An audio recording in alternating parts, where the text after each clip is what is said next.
Our third speaker is Pauline Komolong, a water engineer working for the Oxfam Highlands program in Papua New Guinea. Please make her welcome.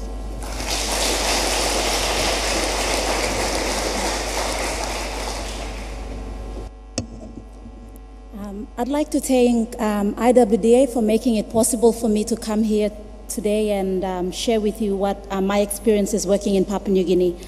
Though my experience may not be broad, but more specific to my country in Papua New Guinea. Thank you.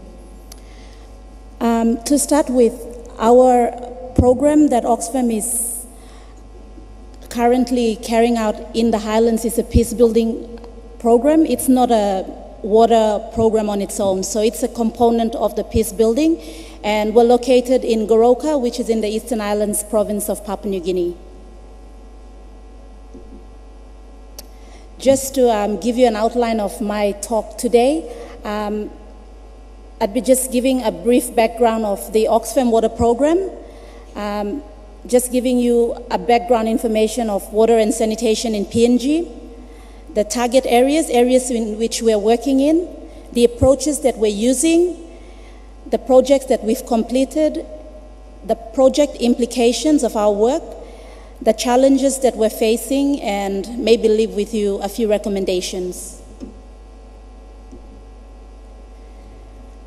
Okay, the Oxfam program, the water program, as I've said, is a component of the peace building. So the main aim of the peace building component in the Highlands is to promote peaceful development and reduce armed conflicts, in which the water component is being used as a tool to implement some of those activities. We work with partners, local partners. We don't just go into communities and work, so we implement most of our work through local partners based in the country. And we try to provide technical support and skills in which they cannot provide, and that's where we come in and assist in our program. Just a bit of background about the situation in PNG.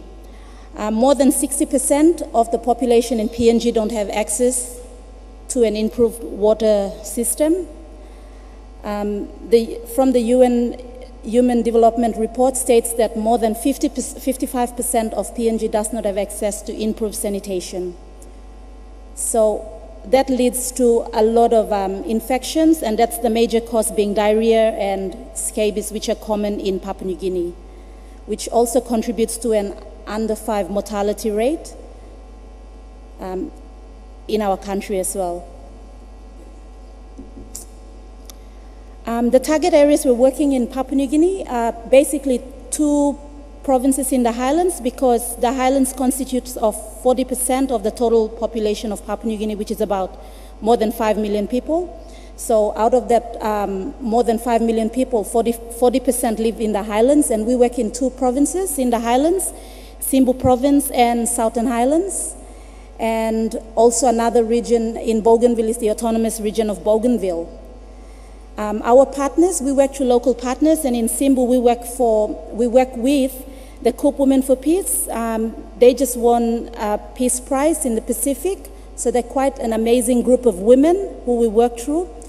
Also, we work with a local group in the Southern Highlands province, Community-Based Healthcare, which is funded by a faith-based organization, Nazarene Mission, so we're also partnering with them, and also Ozi Tanata in the autonomous region of Bougainville. Just a map giving you an idea of Papua New Guinea, and where you can see the lime green dots are the areas that we're working in, our target areas in Papua New Guinea. Just to give you a bit of background of the approaches that we're using. On our health and hygiene, we're using the approach FAST, which is a planning tool. It just helps the locals plan out and see, identify their own problems and issues and try to solve it, instead of us going in and telling them that these are your problems and this is how you should go about it. So that tool has been very, very helpful, in which we've been training locals to using it, so they then can plan with the communities in the areas and come back and say, okay, these are our problems and this is how we should go about in solving it. And we just facilitate.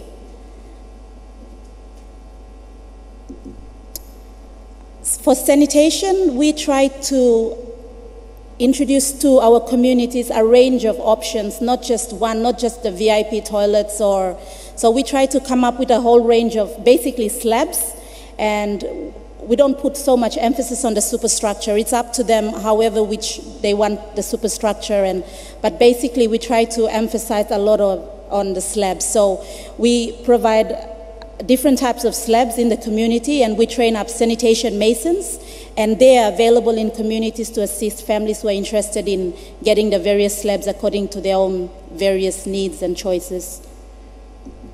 Just to give you an idea on the various types of slabs that